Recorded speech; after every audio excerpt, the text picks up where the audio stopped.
Hello dear students, 12th standard IT students. We have started with the LMR series, Last Movement Revision series. कारण already तुम्हाला chapter 1 आणि chapter 1चं coding दिलंय. भरपूर लोकांनी video बघितला. ठीक आहे, आज आपण स्टार्ट करतोय चॅप्टर नंबर 2 आणि हळूहळू आज तुम्हाला बाकी सगळे चॅप्टर्स एक एक करून थोड्या वेळात सगळं प्लेलिस्ट तुमचं रेडी होऊन जाईल. ठीक आहे, लास्ट मुवमेंट रिव्हिजन काय आहे, एक्झाम उद्या आणि आज अभ्यास करायचा असेल, आयटीचा काहीच अभ्यास झाला नाही, टेन्शन नका घेऊ. हा व्हिडिओ मग तुमच्यासाठीच आहे. ठीक आहे, डिटेल्ड व्हिडिओ ऑलरेडी मी प्लेलिस्ट बनवलेला आहे. डिटेल्ड प्लेलिस्ट आहे, रॅपिड रिव्हिजन आहे, पीवायक्यूज आहेत, सगळं आहे. पण हा खास त्या मुलांसाठी ज्या मुलांचं अजून पण प्रिपरेशन झालेलं नाहीये आणि ज्या मुलांना रिव्हिजनची गरज आहे, ज्या मुलांना एक्स्ट्रा काहीतरी पाहिजे, ज्या मुलांना लास्ट मोमेंटला पटपट रिवाइज करायचे सगळे टॉपिक्स शॉर्टमध्ये. हा व्हिडिओ फक्त 15 ते 20 मिनिटाचा असेल. 15-20 मिनिटात तुमचं पूर्ण एसईओ चॅप्टर क्लिअर होऊन जाईल. ठीक आहे, so we are about to start the chapter number 2 of IT 12th standard IT called as introduction to SEO. 10 मार्काचा वेटेज असतो. किती मार्काचा वेटेज असतो? 10 मार्क. सो 10 मार्क्स चॅप्टर आहे SEO साठी. ठीक आहे, सो खूप खूप इम्पॉर्टंट चॅप्टर. या चॅप्टर मधून तुम्हाला काय काय विचारतील, ऑब्जेक्टिव्ह क्वेश्चन विचारतात अँड आन्सर द फॉलोइंग असेल. Answer the following. ठीक आहे, या चॅप्टर मधनं कोडिंग, या चॅप्टर मध्ये कोडच नाहीये. सो या चॅप्टर मधनं तुम्हाला काय करायचंय, सगळं ऑब्जेक्टिव्ह करायचंय आणि सगळं आन्सर द फॉलोइंग करायचंय. सगळे IMP क्वेश्चन तुम्हाला मी देईल. फक्त लेक्चर स्टार्ट पासून एंड पर्यंत बघा. लेक्चर झाल्यानंतर सगळे पीवायक्यूज गो थ्रू करा. म्हणजे पीवायक्यूज तुम्हाला सोपं जाईल जर तुम्ही लेक्चरमध्ये लक्ष दिलं तर. आधी लेक्चर समजून घ्या, नंतर तुम्ही पीवायक्यूज गो थ्रू करा. तुमचं काम झालं. एक्झाम मध्ये तुम्हाला तेच क्वेश्चन दिसेल. फक्त एक छोटंसं हेल्प माझं करा. आता एक्झाम उद्या परवामध्ये आहे, तर मॅक्झिमम CS मुलांपर्यंत, मॅक्झिमम IT मुलांपर्यंत पोहोचायचे. त्याचा लास्ट वीक पूर्ण CS लेक्चर घेऊन ते CS येतोय. ठीक आहे, सो मॅक्झिमम IT मुलांपर्यंत मला पोहोचायचं आहे. सो मॅक्झिमम IT मुलांना हेल्प करायचं आहे. ठीक आहे, सो हा सगळ्या IT फ्रेंड्सला, सगळ्या IT ग्रुप्सला, सगळ्यांना प्लीज शेअर करा, सगळ्यांना फॉरवर्ड करा. सगळ्यांपर्यंत मला पोहोचायचं आणि सगळ्यांना मदत करायची. ठीक आहे, चलो. सो सगळ्यात आधी हा SEOचं थोडं इंट्रोडक्शन बघू. सो SEO म्हणजे काय असतो? SEO म्हणजे काय असतो? सगळ्यात आधी बोर्ड एक्झाम मध्ये याचा फुल फॉर्म विचारतात. That is search engine optimisation. Search engine optimisation हे फुल फॉर्म नीट लक्षात ठेवा. ठीक आहे, स्पेलिंग मिस्टेक नाही झाला पाहिजे. ठीक आहे, आता हे सर्च इंजिन ऑप्टिमायझेशन बेसिकली हे टेक्निक्स असतात. काय असतात? Techniques. It is a technique for what? For designing and developing web pages. For designing and developing सांगू शकतो. डिझायनिंग किंवा डेव्हलपमेंट. ठीक आहे, फॉर डिझायनिंग और development of web page. For designing web pages. ठीक आहे, सो SEO बेसिकली काय आहे? SEO हे सर्च इंजिन वापरणारे टेक्निक्स असतात. कोण वापरणारे? सर्च इंजिन वापरणारे टेक्निक असतात for designing and developing the web page so that we will get the top ranking. आपल्याला काय भेटेल? Top ranking. आणि टॉप रँकिंग कुठे भेटेल? टॉप रँकिंग आपल्याला कुठे भेटेल? सर्च इंजिन रिझल्ट पेजेस वरती भेटेल. कुठे भेटेल? Search engine result pages. त्याला आपण SERP असं म्हणतो. ठीक आहे, शॉर्ट मध्ये सांगतो काय हे बघा. चॅप्टर 1 मध्ये आपण काय लर्न केले? चॅप्टर 1 मध्ये आपण लर्न केले की एक वेबसाईट कसं बनवतो. ठीक आहे, so how to make a website ते आपण डिस्कस केलं. आता ते वेबसाईटला सर्च इंजिन वरती टॉपला कसं डिस्प्ले करायचं ते आपण या चॅप्टर मध्ये डिस्कस करतोय. सर्च इंजिन बेसिकली काय असतो? Search engine is nothing but where we search for the information. The best example of search engine you can take Google, Yahoo, Bing. So यांना आपण सर्च इंजिन म्हणतो आणि या search engine वरती आपण काहीतरी इन्फॉर्मेशन सर्च करतो. फॉर एक्झाम्पल, जस्ट एक एक्झाम्पल देतो. मी एक वेबसाईट बनवला IT नोट्स म्हणून. मी एक वेबसाईट बनवला कॉल्ड एज IT नोट्सचं वेबसाईट बनवला. तर गुगलवरती एखादा पर्सनने सर्च केलं IT नोट्स, तर माझं वेबसाईट दिसलं पाहिजे ना. तर माझं वेबसाईट एकदम रिझल्ट्समध्ये टॉपला दिसण्यासाठी काय करावं लागेल? ऑप्टिमायझेशन करावं लागेल. काय करावं लागेल? Optimisation. So we have to perform optimisation. So only the optimised websites will be displayed at the top. जे वेबसाईट ऑप्टिमाइज्ड असतात ना तेच सर्च इंजिन टॉपला डिस्प्ले करतो. आपण गुगलवर सर्च करतो ना IT नोट्स, मग आपल्याला भरपूर वेबसाईट दिसतात. मग टॉपला दिसणारे वेबसाईट्स ऑप्टिमाइज असतात आणि मॅक्झिमम टाइम आपण काय करतो? टॉपला दिसणारे वेबसाईट्स ओपन करतो, नंतरची वेबसाईट बघत पण नाही आपण. ठीक आहे, सो जे वेबसाईट टॉपला दिसतात तेच असतात ऑप्टिमाइज्ड वेबसाईट्स. आणि या चॅप्टरमध्ये आपण तेच बघतोय की बाबा असे कोणते टेक्निक्स आहेत जे वापरून आपण आपल्या वेब पेजला किंवा आपण आपल्या वेबसाईटला टॉप वरती रँक करू शकतो आणि आपला रँकिंग वाढवू शकतो. ठीक आहे, so that complete techniques is called as SEO technique. ठीक आहे, त्याला समजतो सर्च इंजिन ऑप्टिमायझेशन. सो आपला वेबसाईट एवढं ऑप्टिमाइज्ड असलं पाहिजे की सगळे सर्च इंजिन आपल्या वेबसाईटला टॉपला डिस्प्ले केलं पाहिजे. मग आपल्याला काहीतरी करावं लागेल, आपल्या वेबसाईटमध्ये काहीतरी चेंजेस करावं लागेल. ते काय काय करायचं तेच आपण या चॅप्टरमध्ये डिस्कस करतो. ठीक आहे, समजलं का SEO म्हणजे काय? ठीक आहे, परत एकदा लास्ट टाइम रिपीट करतो याचं डेफिनेशन, कारण बोर्ड्समध्ये याचं डेफिनेशन कंपल्सरी विचारतात. SEO stands for search engine optimisation. SEO can be defined as the technique used to design and develop the web pages so that the web pages will get a higher ranking in search engine results. Search engine रिझल्टवरती आपल्या वेबसाईटला एक चांगलं ranking भेटण्यासाठी आपण काय करतो, हे अल्गोरिदम वापरतो कॉल्ड एज ऑप्टिमायझेशन. आणि हे ऑप्टिमायझेशन वापरलं तर तुमचं वेबसाईट एकदम टॉपला दिसू शकतो. आता ऑप्टिमायझेशन समजलं सर, पण ऑप्टिमायझेशन म्हणजे नेमकं काय ते मी तुम्हाला आता पुढे एक्सप्लेन करतो. ठीक आहे. सो ऑप्टिमायझेशन समजलं का सगळ्यांना काय? ठीक आहे. आता बघा, ऑप्टिमायझेशन आपण दोन टाइप्स मध्ये करू शकतो. एकाला आपण म्हणतो ऑन पेज एसईओ आणि एकाला आपण म्हणतो ऑफ पेज एसईओ. काय म्हणतो? ऑन पेज एसईओ आणि एकाला आपण म्हणतो ऑफ पेज एसईओ. ठीक आहे. आता ऐका, ऑन पेज एसईओ म्हणजे काय? पेजेसच्या आतमध्ये, हे बघा पेजेसच्या आतमध्ये आपण सांगू शकतो inside coding, inside web page, inside web page. पेजेसच्या आतमध्ये आपण ज्यावेळेस चेंजेस करतो, म्हणजे कोडिंग मध्ये चेंजेस करतो, टायटल मध्ये चेंज केलं, ठीक आहे, टायटल टॅगला चेंज केलं, त्याच्यानंतर गुड कंटेंट ऍड केलं, गुड कीवर्ड ऍड केलं. सो वेबसाईटच्या आतमध्ये पण जे काही चेंजेस करतो त्याला आपण म्हणतो ऑन पेज एसईओ. आणि वेबसाईटच्या बाहेर जर चेंजेस करायचं असेल outside website, so the changes done outside the website is called as, or changes done outside the web pages is called as off page SEO. ठीक आहे. जसं की आपण एक्झाम्पलच्या फॉर्म मध्ये बघू शकतो इथं good content, adding good content. ठीक आहे. We will add good content, so adding good content, adding good keywords. ठीक आहे. So this all are a part of on page SEO. आता ऑफ पेज एसईओ म्हणजे काय? Link building, link popularity.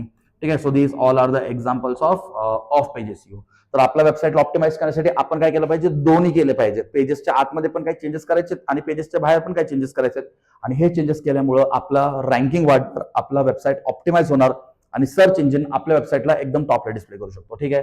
हे बघा इथं पण दिले on page SEO. It includes provision of good content, good keywords म्हणजे चांगले वर्ड्स असले पाहिजेत, आपल्या वेबसाईट रिलेटेड वर्ड्स असले पाहिजेत, selection, putting keywords on correct places, giving appropriate title on every page. So title असलं पाहिजे, चांगले कीवर्ड असले पाहिजेत, प्रॉपर टायटल, प्रॉपर कीवर्ड असले पाहिजेत. हे सगळं असेल तर आपला पेज आतमधून ऑप्टिमाइज्ड आहे. पेज आतमधून ऑप्टिमाइज्ड आहे. आता बाहेरून ऑप्टिमाइज कसं करायचं? It includes link building, increasing link popularity. ते सांगितलं, link building, increasing link popularity.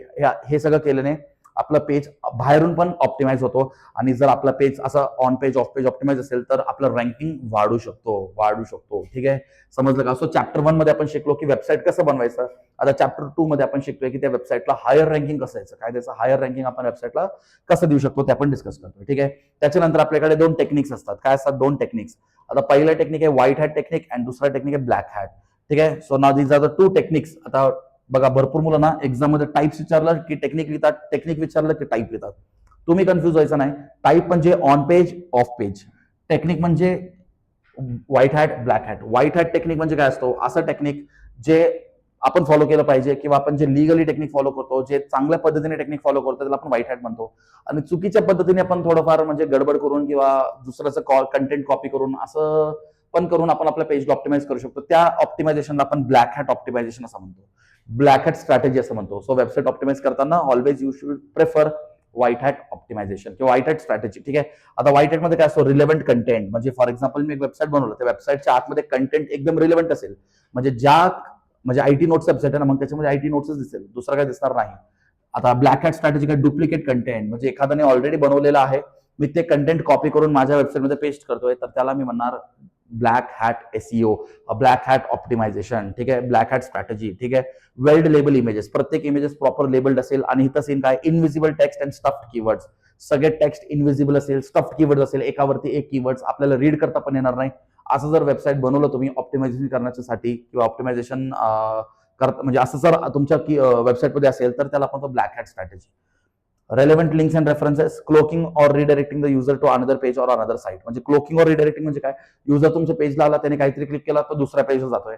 From second page is clicking, he is going to third page, from third page is going to fourth page, from fourth page is going to fifth page. त्याला जो पाहिजे content तो तर भेटत नाही, तो फक्त एका पेजवरून एका पेजकडे जात आहे, त्याला आपण क्लोकिंग किंवा redirecting. So cloaking or redirecting user is an example of black hat SEO. म्हणजे तुमचा पेज ऑप्टिमाइज करण्यासाठी तुम्ही असंही करू शकता, पण ब्लॅक हॅट टेक्निक्स शक्यतो गुगलचा अल्गोरिदम, म्हणजे गुगलच्या अल्गोरिदमला मॅन्युप्युलेट करून तुम्ही तुमचं ऑप्टिमायझेशन करून घेत असाल तर त्याला आपण म्हणतो ब्लॅक हॅट. गुगलच्या अल्गोरिदमला मॅन्युप्युलेट म्हणजे चुकीच्या पद्धतीने तुम्ही गुगलच्या अल्गोरिदमला मॅन्युप्युलेट करत असाल, by copied content, by stuff keywords, by cloaking or redirecting the user. ठीक आहे. दुसऱ्या वेबसाईटमधून लिंक उचलून तुमच्या वेबसाईटमध्ये टाकणं, असं करून जर तुम्ही तुमचं ऑप्टिमायझेशन करत असाल तर त्या स्ट्रॅटेजीला आपण म्हणतो ब्लॅक हॅट स्ट्रॅटेजी. आणि तुम्ही स्वतःहून कोडिंग करून, तुम्ही स्वतःहून चांगलं ग्रामरमध्ये सेंटेन्स वगैरे ऍड केलं, स्टँडर्ड कंप्लायंट HTML लँग्वेज वापरलं, वेल लेबल इमेजेस ठेवले, प्रॉपर रेलेव्हंट लिंक्स ठेवले, असं प्रॉपर वेबसाईट जर बनवलं तर त्याला पण तो व्हाईट हॅट स्ट्रॅटेजी. ठीक आहे. एक्झाम मध्ये विचारतात black hat white hat, exam मध्ये विचारतात ब्लॅक हॅट व्हाईट हॅट. समजलं का टेक्निक्स? सो अशा प्रकारे 2 टेक्निक्स आहेत. आय होप तुम्हाला टेक्निक्स क्लिअर आहे. ठीक आहे. चलो आता ऑप्टिमायझेशन समजलं, पण ऑप्टिमायझेशनसाठी करायचंय काय नेमकं? ऑप्टिमायझेशनसाठी नेमकं करायचंय काय हे बघा. ऑप्टिमायझेशनसाठी तुम्हाला काय करायचं? Page structure optimisation. तुमचा वेबसाईटचा पेज ऑप्टिमाइज असला पाहिजे. तर वेबसाईटचं पेज ऑप्टिमाइज करण्यासाठी सगळ्यात आधी तुमचं वेबसाईट डॉक टाईप HTML सुरू झाला पाहिजे. कसं सुरू झाला पाहिजे? Doc type. So your website should start with doc type HTML. ठीक आहे. प्रॉपर ऑर्डर ऑफ टॅग्स असले पाहिजे, म्हणजे सगळं असेल तर तुमचं वेबसाईट असेल optimise. Proper order of tags असले पाहिजेत. ठीक आहे. H1 to H6 सगळे लेवल्स ऑफ हेडिंग असले पाहिजेत. H1 to H6 सगळे लेवल्स ऑफ हेडिंग असले पाहिजेत. त्याच्यानंतर तुमच्या वेबसाईटमध्ये सिंग्युलर टॅग्स किंवा एम्प्टी टॅग्स सेल्फ एन्क्लोज असले पाहिजेत. सिंग्युलर टॅग किंवा एम्प्टी टॅग सेल्फ एन्क्लोज्ड. ठीक आहे. सेल्फ एन्क्लोज्ड असले पाहिजेत. What is self enclose? म्हणजे त्या टॅग्सला आपण असं क्लोज करतो. ठीक आहे. IMG टॅग आपण कधी क्लोज करत नाही, पण IMG टॅगला आपण असं क्लोज करणार. याला आपण सेल्फ एन्क्लोज. याला पण काय म्हणतो? सेल्फ एन्क्लोज. सो जे सिंग्युलर टॅग्स आहेत त्यांना पण आपण सेल्फ एन्क्लोज करू शकतो. ठीक आहे. त्यांचं काम संपल्यावरती. ठीक आहे. सेल्फ एन्क्लोज करू शकतो. म्हणजे हे सगळं केल्याने आपलं वेबसाईट आतमधून ऑप्टिमाइज होणार. म्हणजे तुमच्या वेबसाईटच्या स्ट्रक्चरमध्ये हे सगळं केल्याने तुमचं वेबसाईट थोडं ऑप्टिमाइज होणार. इमेजेसला आल्ट ॲट्रिब्यूट देऊ शकता. Image can be with alt attributes. So we can perform all these things. We can do all these things to make sure that our page structure is optimized. So website optimize करण्यासाठी हे सगळं करावं लागेल तुम्हाला. ठीक आहे. चलो आणि त्याच्यानंतर मेन काय माहिती? मेन तुमचं टायटल असून title that should be 60 characters. Yes. आता वेबसाईटला आपण काहीतरी टायटल देतो ना, वेबसाईटला काहीतरी टायटल देतो, तर वेबसाईटचं टायटल किती असलं पाहिजे? It should be up to 60 characters compulsory. अच्छा, आता मेटा टॅग वापरतो. मेटा टॅग काय करतो? वेबसाईट बद्दल डिस्क्रिप्शन देतो. आठवतंय का लास्ट LMR सिरीज पहिल्या चॅप्टरचा? मेटा टॅग हेड सेक्शन मध्ये असतो, जो तो पण एक एम्प्टी टॅग आहे. तर मेटा टॅग आपण डिफाईन करताना तो किती असला पाहिजे? 70 to 160 कॅरेक्टर मध्येच असला पाहिजे. ठीक आहे. हेडिंग टॅग्स म्हणजे तुमच्या वेबसाईटमध्ये H1 पासून H6 सगळे लेवलचे हेडिंग तुमच्या वेबसाईटमध्ये असले पाहिजेत. आणि मेन इमेज टॅग, जसं इमेज टॅग, त्यांना आल्ट ॲट्रिब्यूट असला पाहिजे. What is alt attribute? म्हणजे तुम्ही एक इमेज ऍड केलं, तो इमेज काही कारणामुळे डिस्प्ले नाही झाला, तर इमेज जिथं डिस्प्ले होत नाही तिथं असं लिहून येणार इमेजच्या बद्दल, इमेजचं डिस्क्रिप्शन लिहून येणार. ठीक आहे. So this image is about so and so, म्हणजे असं आपण डिस्क्रिप्शन देऊ शकतो. ठीक आहे. कसं आपण असं IMG SRC बरोबर आहे, इथं काहीतरी नाव ऍड करतो .jpg, मग आपण लिहितो आल्ट. सो मी तर ना this image is of my college. मग समजा काही कारणामुळे तो इमेज डिस्प्ले नाही झाला, मग तो टेक्स्ट डिस्प्ले होणार की this image is of my college. त्याला आपण आल्ट ॲट्रिब्यूट म्हणतो. ठीक आहे. सो इमेज डिस्प्ले झाला तर तो टेक्स्ट डिस्प्ले नाही होणार, आणि समजा तो इमेज डिस्प्ले नाही झाला तर तो टेक्स्ट डिस्प्ले होणार की दिस इज माय कॉलेज म्हणून. ठीक आहे. समज त्याला आपण आल्ट ॲट्रिब्यूट म्हणतो. ठीक आहे. म्हणजे तुमच्या पेजमध्ये हे सगळ्या गोष्टी असले पाहिजेत ऑप्टिमायझेशनसाठी. ठीक आहे. त्याच्यानंतर तुमच्या वेबसाईटमध्ये काही कीवर्ड्स असले पाहिजेत. What is keywords? कीवर्ड्स म्हणजे वर्ड्स अँड फ्रेजेस. आपल्या वेबसाईटमध्ये वापरणारे काही वर्ड्स असतात किंवा काही फ्रेजेस असतात, तर या वर्ड्स आणि फ्रेजेसला आपण कीवर्ड्स असं म्हणतो. तर तुमच्या वेबसाईटमध्ये मॅक्झिमम कीवर्ड्स असले पाहिजेत तुमच्या वेबसाईटच्या रिलेटेड. फॉर एक्झाम्पल, मी एक वेबसाईट बनवलं फॉर IT नोट्स. सो माझ्या वेबसाईटमध्ये कीवर्ड्स काय असले पाहिजेत? IT notes, information technology notes, latest notes 2026, असे माझ्या वेबसाईटमध्ये नोट्स बद्दलच कीवर्ड असले पाहिजे. ठीक आहे. दुसरं काही कीवर्ड्स नसले पाहिजे. ठीक आहे. हे बघा, हे क्वेश्चन एक्झाम मध्ये नेहमी विचारतात. Dash are the important words and phrases related to the development of website content. So answer काय असेल? SEO keywords. So SEO keywords are the important words and phrases related to the development of the content. हे लक्षात ठेवा. ठीक आहे. ठीक आहे. A list of keywords need to be carefully chosen to optimize the search. Keyword research and analysis is an important part of SEO as well as SEM. Exam मध्ये SEM पण विचारतात. SEM चा फुल फॉर्म, SEO फुल form सगळे learn करून जातात. SEM चा फुल form काय असतो? Search engine marketing. ठीक आहे. Search engine marketing. ठीक आहे. सो SEO म्हणजे सर्च इंजिन ऑप्टिमायझेशन, SEM म्हणजे सर्च इंजिन मार्केटिंग. ठीक आहे. सो आपण आपल्या वेबसाईटमध्ये काही चांगले कीवर्ड्स ऍड करू शकतो. असे कीवर्ड्स आपण आपल्या वेबसाईटमध्ये ऍड करू जे करून आपल्या वेबसाईट ऑप्टिमाइज होणार. म्हणजे माझ्या वेबसाईटमध्ये मी माझ्या वेबसाईट बद्दलच कीवर्ड्स ऍड करणार. आणि जर तुम्हाला कीवर्ड्स काय ऍड करू हे सुचत नसेल किंवा तुम्हाला माहित नसेल, आपल्याकडे कीवर्ड्स ऍड करण्यासाठी भरपूर टूल्स असतात. जसं की Google AdWords is an free tool. तुम्ही तुमचं कंटेंट द्या, म्हणजे तुमचं वेबसाईट कशाबद्दल आहे ते सांगा, मग तो गुगल कीवर्ड प्लॅनर तो तुम्हाला काय देणार? गुगल कीवर्ड प्लॅनर आहे. ठीक आहे. गुगल कीवर्ड प्लॅनर तो तुम्हाला काय देणार? तो तुम्हाला कीवर्ड्स देणार की तुम्ही तुमच्या वेबसाईटमध्ये कोणते कोणते कीवर्ड्स ऍड करू शकता म्हणून. ठीक आहे, याला आपण तो एसईओ कीवर्ड्स. ठीक आहे, सो तुमच्या वेबसाईटमध्ये चांगले कीवर्ड्स असले पाहिजेत आणि इम्पॉर्टंट टर्म्स अँड फ्रेजेस आपण आपल्या वेबसाईटमध्ये काय म्हणतो, कीवर्ड्स. ठीक आहे, next SEO social bookmarking. Social bookmarking म्हणजे काय, हा पण क्वेश्चन बोर्ड्समध्ये भरपूर मी बघितले. डॅश असा क्वेश्चन येतो, dash is a powerful tool in promoting website. ठीक आहे, क्वेश्चन काय, dash is a powerful tool in promoting website. एखादा वेबसाईट प्रमोट करण्यासाठी पॉवरफुल टूल काय आपल्याकडे, सोशल बुक मार्किंग. काय powerful tool, social bookmarking. So by social bookmarking we can like promote a website. It is very useful for off page optimisation. हे पण important आहे. ठीक आहे, so social book marking is important for off page optimisation. ठीक आहे, bookmarks are the website link that are you stored for future references. आता तुम्हाला माहिती आहे ब्राउझरमध्ये ना एक येलो कलरचा स्टार असतो. काही ब्राउझरला येलो कलरचा स्टार असतो, त्याला आपण बुकमार्क असं म्हणतो. बुकमार्क म्हणजे काय, जर मी माझ्या वेबसाईटला बुकमार्क करून ठेवलं तर तो माझ्या फ्युचर रेफरन्ससाठी स्टोर होऊन जाईल. म्हणजे मला परत URL एंटर करायची गरज नाही. I can go to the bookmark and I can find out the website easily. So वेबसाईटमध्ये बुकमार्किंगचा ऑप्शन असला पाहिजे तरच तो वेबसाईट ऑप्टिमाइज असेल, अदरवाईज तो वेबसाईट ऑप्टिमाइज नसेल. आणि हा सोशल बुकमार्किंग हा एक पॉवरफुल टूल आहे तुमच्या वेबसाईटला प्रमोट करण्यासाठी. म्हणजे तुम्ही तुमच्या वेबसाईटला असं बुकमार्क करून ठेवू शकता आणि भरपूर लोक त्या वेबसाईटला बघू शकता. ठीक आहे, समजलं का. Bookmarks are the website link that are stored or saved for the future reference. ठीक आहे, त्याच्यानंतर SMO सोशल मीडिया ऑप्टिमायझेशन. ठीक आहे, आता ह्याचा अर्थ काय, म्हणजे हे पण तुमच्या पेजमध्ये असलं पाहिजे. ठीक आहे, हे पण तुमच्या वेब पेजमध्ये असलं पाहिजे. SMO म्हणजे आपला वेबसाईट जो आहे, आपलं वेबसाईट सगळ्या सोशल मीडियासोबत कनेक्टेड असलं पाहिजे. सो दॅट सोशल मीडियामधनं पण आपल्याकडे भरपूर लोक वेबसाईटमध्ये व्हिजिट करू शकतात. ठीक आहे, so it deals with enhancing the websites ranking using interactive communities. So by interactive communities we can rank our website more better. So it is mandatory to like link the social medias with your website.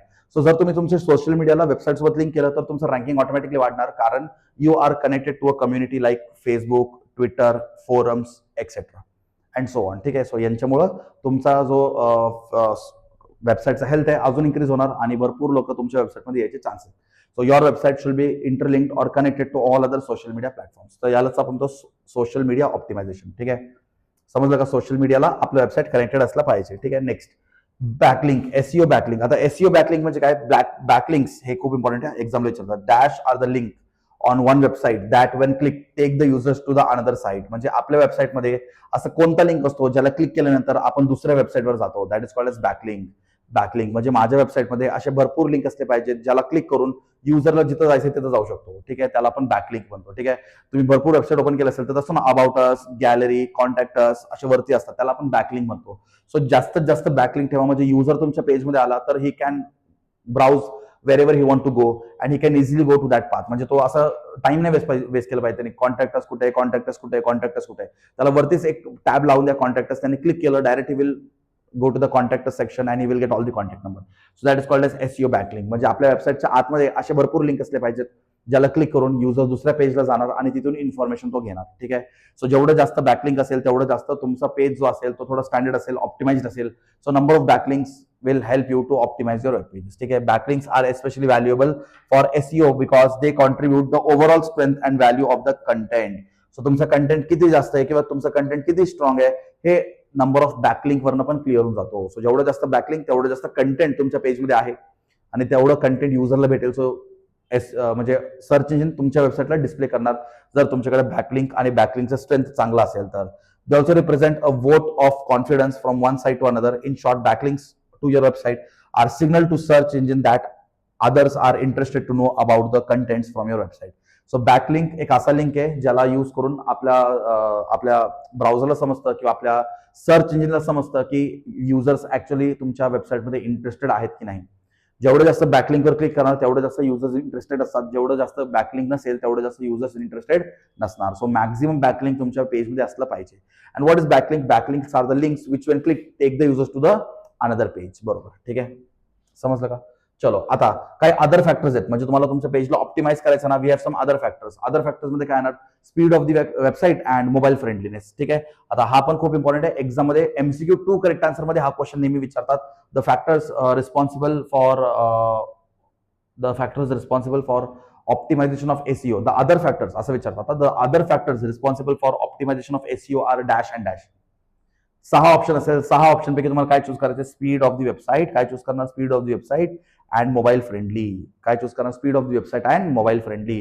So तुमचं वेबसाईटचं speed जेवढं जास्त असेल तेवढं जास्त तुमचं website optimise असेल, आणि तुमचं वेबसाईट मोबाईल फ्रेंडली जरी असेल तरी तो ऑप्टिमाइज असेल. So speed should be high and your website should be mobile friendly. Then only your website will be optimised. Then only the search engine will display your result will display your website at the top. आणि जर तुमचं website टॉपला display झाला तर तरच तुम्हाला जास्त popularity भेटेल किंवा जास्त रँकिंग चांगलं तुमचं तेव्हाच बनेल. ठीक आहे, चलो हे झालं अदर फॅक्टर्स. क्लिअर आहे का अदर फॅक्टर्स पर्यंत? ठीक आहे, क्लिअर आहे का अदर फॅक्टर पर्यंत? ठीक आहे, चलो. So next, creating robots.txt. आता robots.txt भरपूर लोक समजतच नाही. हे बघा, माझ्याकडे माझं एक वेबसाईट आहे. माझ्या वेबसाईटमध्ये 4 पेजेस आहेत. किती पेजेस आहेत? 4 पेजेस आहेत. आता सेकंड पेजवरती काहीतरी काम चालू आहे. सेकंड पेज मला डिस्प्ले नाही करायचंय, पण मी काय माझं पूर्ण वेबसाईट बंद ठेवणार का? नाही. मी त्याला काय करणार? इंडेक्स करणार. I will index it. म्हणजे मला हे पूर्ण डिस्प्ले करायचं आहे या सगळ्यांपैकी. फक्त मला सेकंड पेजला डिस्प्ले नाही करायचं आहे. सगळं सेकंड पेजला डिस्प्ले नाही करायचं आहे. सो सेकंड पेजला मी काय करणार? इंडेक्स करणार. इंडेक्सिंग. याच प्रोसेसला आपण इंडेक्सिंग असं म्हणतो. काय म्हणतो? इंडेक्सिंग करा. या पेजवरती या वेबसाईटवरती इंडेक्सिंग करा. सो तुम्ही त्या इंडेक्सिंग प्रोसेसमध्ये सांगू शकता कोणत्या वेब पेजला तुम्हाला डिस्प्ले नाही करायचंय, किंवा कोणत्या पेजला तुम्ही डिफाईन करू शकता, किंवा कोणत्या वेब पेजला तुम्ही दाखवू शकता. आज तुम्ही सांगू शकता बाय इंडेक्सिंग. आणि इंडेक्सिंग कुठं करतो? इंडेक्सिंग करतो एका फाईलच्या आतमध्ये. त्या फाईलला आपण म्हणतो robots.txt. सो robots.txt हा एक फाईल असतो. या फाईलमध्ये आपण सांगतो कोणतं पेज डिस्प्ले झालं पाहिजे, कोणता पेज इंडेक्स झाला पाहिजे, म्हणजे कोणता पेज युजरकडे नाही दिसला पाहिजे. ठीक आहे, म्हणजे हा पेजवरती आपण काहीतरी काम करू शकतो. म्हणजे तोपर्यंत युजर जो आहे तो पेज नंबर 1, पेज नंबर 3 आणि पेज नंबर 4 हे वापरू शकतो. पेज नंबर 2 नाही वापरणार, कारण पेज नंबर 2 ला आपण इंडेक्स केलंय. ठीक आहे, समजतं का? सो इंडेक्सिंग केलं म्हणजे तो लाईक robot.txt फाईल तुमच्या सर्च इंजिनला आणि तुमच्या ब्राउझरला सांगणार की this page is not available for now. समजतं का? ठीक आहे, समजलं का सगळ्यांना? So this file tells search engine. कोणाला सांगतो? Search engine which pages you want to exclude from indexing. म्हणजे इंडेक्सिंग पासून कोणत्या पेजेसला तुम्हाला एक्सक्लूड करायचं आहे किंवा इन्क्लूड करायचं, दोन्ही आपण सांगू शकतो. For example, if you want a certain page or image being index, then you can restrict the page from being index. ठीक आहे, सो तुम्हाला जे इंडेक्स करायचं ते तुम्ही सांगा, ते बाकीच्या युजरला डिस्प्ले नाही केलं जाईल. And we come to the last part or last topic of this chapter called as SEO audit. म्हणजे आता मला समजलं ऑप्टिमायझेशन म्हणजे काय, ऑप्टिमायझेशन कसं करायचं. पण खरंच माझा वेबसाईट, मी एक वेबसाईट बनवलं, तो वेबसाईट ऑप्टिमाइज आहे की नाही हे मला चेक करायचंय. मला काय करायचं? मला चेक करायचं, मला त्याचा रिझल्ट पाहिजे. सो मी काय करणार? SEO audit. So SEO audit केल्याने मला समजेल की माझं वेबसाईटचं हेल्थ काय आहे. What is the website health? So वेबसाईटचं हेल्थ समजून घेण्यासाठी, वेबसाईट स्ट्रॉंग आहे का, वेबसाईट वीक आहे. आता वेबसाईट वीक असेल तर वेबसाईटला स्ट्रॉंग करण्यासाठी मी काय काय पॉईंट्सला फॉलो केले पाहिजेत, सगळं रिपोर्ट मला देणारा जो असतो तो असतो SEO ऑडिट. SEO ऑडिट मला माझा वेबसाईटचा पूर्ण स्टेटस सांगणार की where my website is good, where my website is not good, मला इम्प्रुव्हमेंट कुठं करायचंय, मला कोडिंगवर फोकस कुठं करायचंय, मला कोणतं स्ट्रॅटेजी वापरायचंय, टायटल किती असला पाहिजे, मेटा किती असला पाहिजे, हे सगळं मला आन्सर देणार कोण? सगळ्यांचा आन्सर मला SEO ऑडिट देणार. कोण देणार? SEO audit. क्लिअर आहे का सगळ्यांना? येस, चलो. सो एवढंच आहे आपला हा चॅप्टर. आय होप तुम्हाला हा चॅप्टर समजला असेल. याचं PYQ तुम्ही करून घ्याल. आता आपण नेक्स्ट चॅप्टरला भेटूया. ठीक आहे.